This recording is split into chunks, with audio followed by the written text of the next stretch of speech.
I tell you what, I've got an idea. Can I can I tell you the story and then I'll use that as my video audio? Yeah. Okay. So, I've always had this tension in my life where I've wanted to be sick. Like always. Like even nowadays, like I still get this feeling where whenever I'm sick, I just feel this kind of relief. Like I don't have to do anything. I can just sit around all day, eat food, wrap up warm, be cozy, play games. Um, and I've always been like this. Like when I was a kid, I really liked school. I loved learning, but I absolutely despised going to school. I don't understand it. I do not nearly understand it. But I'd be desperate. Like I would stay in bed every morning hoping that my mum had slept in, and then I would hear like the morning show theme tune go off, and then I would be like, "No, Ireland AM is playing. My mother's awake. She's gonna wake me up. I'm gonna have to go to school." And then I'd get into school and I'd be the happiest kid ever. But I used to get real desperate sometimes, and I don't know why I would be so desperate sometimes. But I remember one night I was laying on my bathroom floor, and I don't know what got into my head that it would make me sick, but I full on licked the floor of my bathroom to try to make myself sick. It didn't work, so I did it for no reason. It's so gross when I think about it now, but it's fascinating. Like I look at myself now and I see echoes of that. I don't have to go to school anymore, so I don't need an excuse to make myself sick on a deadline. But every time I get sick, I like welcome it. I welcome it with open arms, and I just sort of bathe in that sickness and I kind of wallow in it. Um, I've been sort of sick for the past week, kind of in and out of sickness. Um, I think somebody could have made the argument that I'm prolonging it, milking it, if you will. But I don't know. I don't know. It's been a weird thing, especially because I love making things and I love creating and I love working and I love like being active and being around people, and being sick is the exact opposite of that. So I'm not fully sure why this tension exists in my life. You know? I think I think the sickness thing makes sense a little bit because it lets me escape responsibility for doing things. Like quite often when I'm sick, I'll end up doing lots of work anyways, and I'll really enjoy it. So maybe there's an element of responsibility that I don't want to be responsible for having to do something I haven't necessarily chosen to do. Um, I'm learning a lot about ADHD because of this book that I'm reading, and I'm on the chapter about counter will. Have you ever heard of counter will? So counter will is essentially it's contrarianism. It's when somebody tells you to do something and this urge inside you just demands that you do the opposite, even if it's bad for you. So somebody might be like, eat that ice cream, and you're like, no, I'll never eat the ice cream, even if you want the ice cream, because asserting your control over your own life is more important than the benefit of whatever it is they're asking you to do. And this is apparently a very normal stage in development. This is something that we we do to separate ourselves from the world, to sort of individualize ourselves. So like a toddler will do this. This is why they love the word no, because no is their exertion of control. they can basically say, no, I'm doing what I want to do because I'm an individual. I do not have to do what you want me to do because I'm an individual. And then this is to sort of, I guess, psychologically separate the child from the parent, to make the child their own thing. And then what happens again around the teenage years when our social brain is really developing quite fast, we get into this mindset again because we're trying to separate ourselves from the tribe. We're trying to separate ourselves from the family. And so we say no and we reject the family to try to be more of an individual ourselves, which also explains a lot of why style is so important for a teenager and identity is so important for a teenager, because that's literally what we're trying to do when we reject our home lives in exchange for our friends, you know? So counter will has been a big thing in my life, I think. And I think that might be why the sickness thing, because it allows me to exert my control over my situations where I can comfortably say no, but it gives me this kind of freedom of responsibility from saying no. So nobody can blame me or accuse me of not doing things. Like nobody can wield the lazy word against me when I'm sick because I'm sick. That's a great excuse, you know? And so I think I've always used sickness as an excuse to not do the things I didn't choose to do,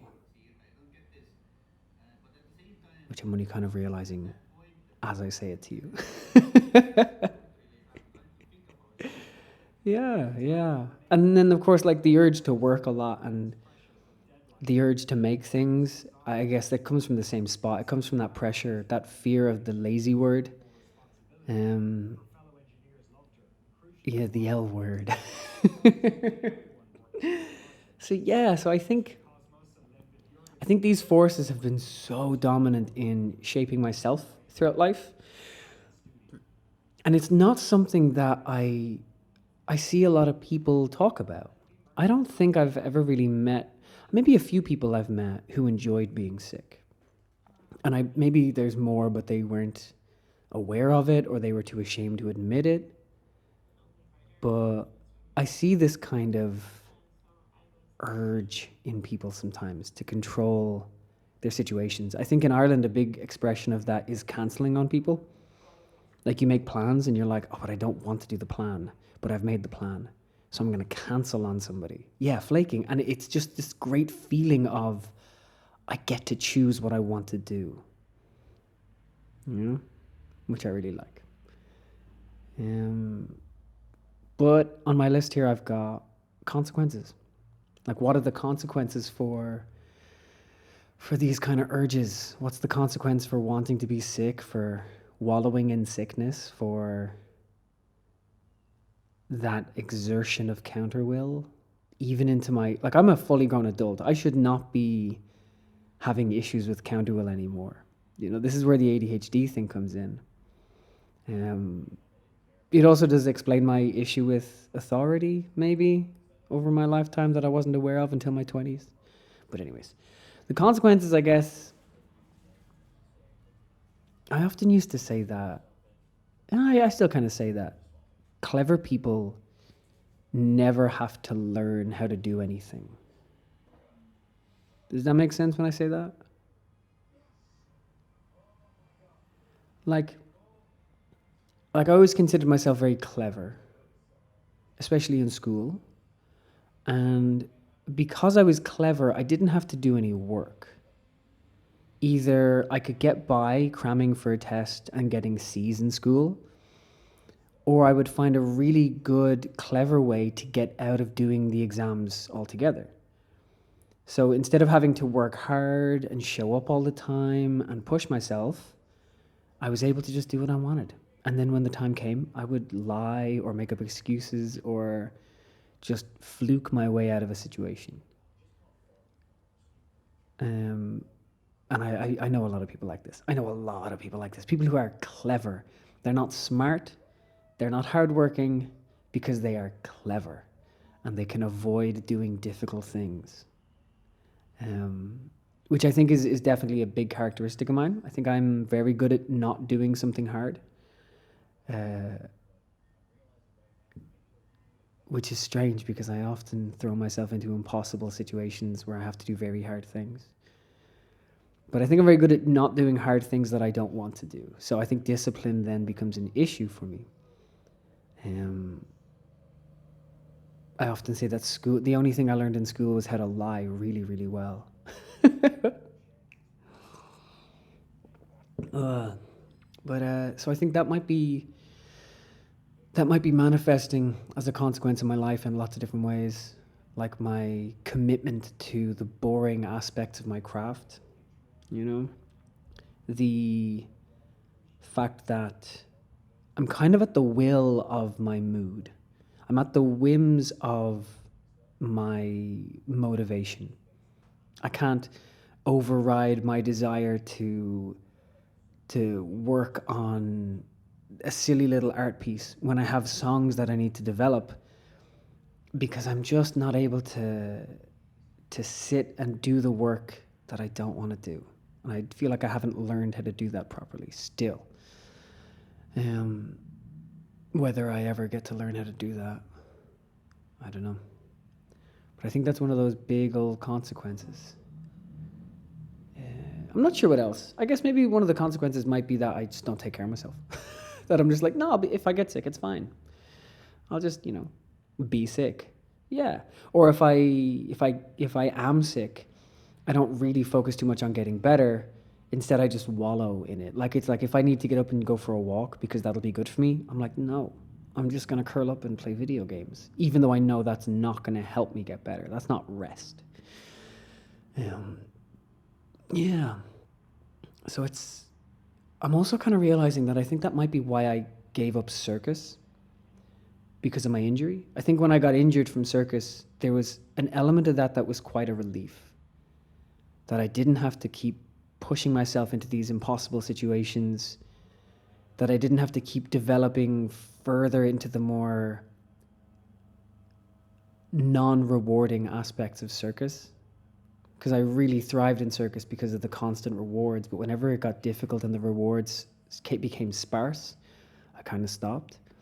And I think getting injured kind of gave me an excuse to get out of that, almost.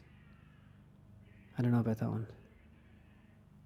But it would make sense as to why I never stuck with my healing process, or why I never found an alternative route. I think I just got super emotional and basically said, fuck it, I'll do something else.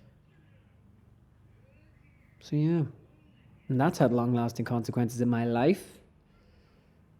And then I guess I've got one more thing, which is what the fuck am I gonna do? What am I gonna do about this? I don't know. It's the honest answer. I have no idea. I guess this year, my theme for this year is a year statuesque. And the kind of reason that I went for that theme is because I want to essentially fix my posture, but not just literally, metaphorically. I want my spirit to stand up straight and position itself like an elegant statue. I want my will, my drive, my ambition, my attitude. I kind of want to just straighten my spine a little bit, roll up my sleeves, and be the thing that I want to be, which is a little bit more, I don't know, elegant, I want to say, hardworking. I really want to use the term regal, but it's reference to royalty that I really just cannot stomach. I kind of just want to be a little bit more of a person who follows through. So that when I wake up in the morning and it's cold, I don't sit there for 30 minutes afraid of the cold. I just put my cold feet on the floor. If I have to pull the Band-Aid off, I just pull the Band-Aid off. I don't wince, I don't worry, I don't cry. that seems to be why that's kind of the definition for my yearly theme this year. And I think this might be a part of it when it comes to getting sick, because I do seem to get sick quite a lot. I tried to make a video about, oh yeah, we were talking about this before. When I tried to make a video about the difference between artists and normal people when it comes to getting like colds and flus, and if we were more prone to it. But there's no evidence for that, unfortunately. So there was no video. But anyways, I get sick quite a lot, and I think a part of this year was me, I guess, maybe taking a bit more responsibility for getting better. Yeah, that seems to be the case. So what I'm going to do to try and get better, to try and fix all of these things, is... Okay, so there's two things. There's prevention, and then there's curing, right? And prevention is better than a cure. The other day, I was in the shops with Charlie, and I picked up a bag of sweets, and I bought it. It was kind of like these taffy sweets, which are like one of my weaknesses, one of my main weaknesses. And I bought this bag of sweets, and I was kind of okay at the start. I had like one, maybe two per day. And then maybe I had a bad night of sleep or something, and I woke up and I was in a really bad mood, and I just gave in to my desire, my urge, and I ate, I don't know, I ate almost like my body's weight in fucking sugar.